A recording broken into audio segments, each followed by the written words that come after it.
Hello students.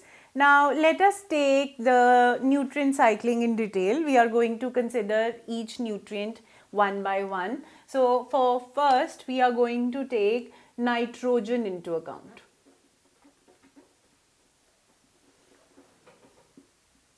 You know, nitrogen is most important nutrient that any living organism is going to need because it is an important part of all the amino acids. Amino group is formed by, amine group you must have heard about, that is formed by nitrogen only, and the amino acids are being formed by composition of amine in them. Then there is proteins, which are the building blocks of all living organisms, which are again formed by a polypeptide chain, which is having amino acids bound by a peptide bond. So basically, in short, it is this nitrogen which is the most important nutrient that we need.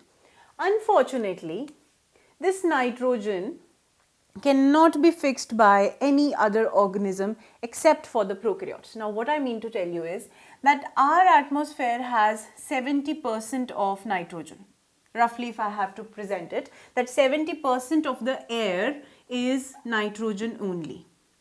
Alright, but we cannot take, if I am consuming this air inside me, the nitrogen that I take inside, if I am taking 100 milliliter of air inside me and it would have 70 milliliter of nitrogen inside it, it would be given out as it is. All I am going to uptake is oxygen. So where does the nitrogen requirement of all organisms come from? It is going to come from the plants itself. Plants are going to take it from the soil, but the plants are not able to fix nitrogen. Like, you know, the plants are blessed with fixing carbon into glucose by the process of photosynthesis. They cannot fix nitrogen, and nitrogen is much important than carbon. So basically, the nitrogen has to get incorporated into the ecosystem by a complex mechanism which is undertaken by the prokaryotic cells. So it is only the prokaryotic cells which have the fixation, nitrogen fixation mechanism within them that enables the fixation of atmospheric nitrogen into the soil. And when something has entered the soil, it is very easy for plants to take up that. So what we need to understand in nitrogen cycling is that nitrogen is present in the form of N2 in air. It has to be converted to nitrates. Alright, we have abundant nitrogen in air that has to be converted to nitrates with the help of nitrogen fixing bacteria. Alright, and from your knowledge of chemistry, you know that it is not easy to convert N2 to nitrates. It has to be first converted to ammonia by the process of ammonification. Then this ammonia is to be converted to nitrites. Alright, and then it would be converted to nitrates. So this entire process is going to be part of nitrogen cycling. Now understand it from another point of view, from a point of view where you are considering various ecosystems, or in short you are considering the biospheres. So we have atmospheric nitrogen, which is this, alright, N2. This is atmosphere. Now this atmospheric nitrogen has to somehow reach the soil. That would reach the soil by the process of biological N2 fixation, which we study under nitrogen fixation by plants in the case where we study how the root nodules are being formed in the legumes. So they convert it into ammonia. Alright. This ammonia, that is soil ammonia, I would say, this soil ammonia is to be converted to soil nitrites.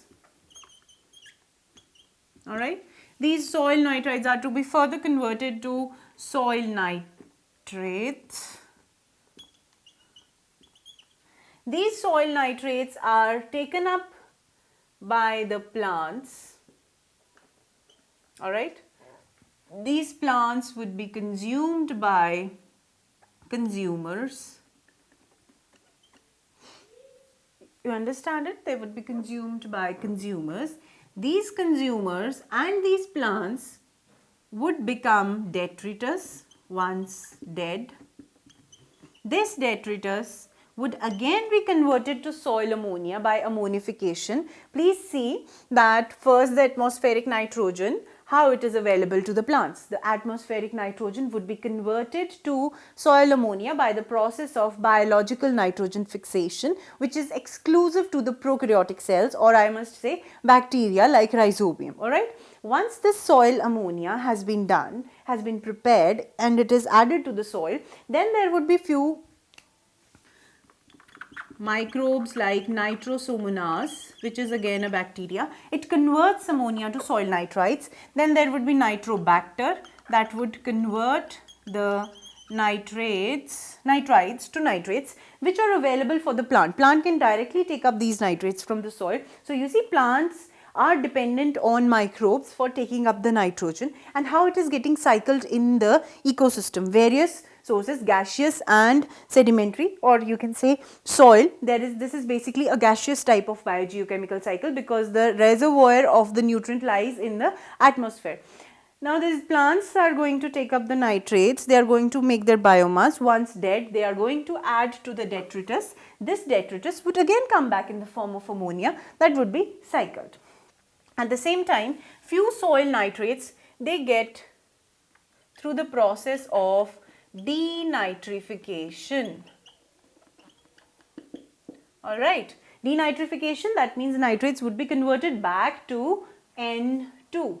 So they are again adding to the atmosphere. Consider this as atmosphere and this is the lithosphere. So again some nitrogen is being added. Whatever is being taken up from the atmosphere is getting back added to the atmosphere only. So it is following a path of cycle somehow. This is again entering it. This entered from this way. Whatever has entered would get back to the atmosphere. This is the entire process of nitrogen cycling, the biogeochemical cycle of nitrogen. Also, you need to pay attention that there is an important physical phenomena of lightning. You see, when there is a cloudy night, there is a lot of lightning. This lightning directly converts, it provides so much energy that it breaks this atmospheric nitrogen triple bond and it leads to formation of nitrates directly so that the plants can take up. That is why it is considered that lightning is an important process for the nutrition of plants. So, you see how the nitrogen is getting recycled and cycled from one source to other and how it is being added back. That is why this is known as nitrogen cycle, and it keeps on taking place in our atmosphere and biosphere around us so that nitrogen is available to all the plants and it is ultimately available to the consumers by the agency of the producers. So this entire is the nitrogen cycling.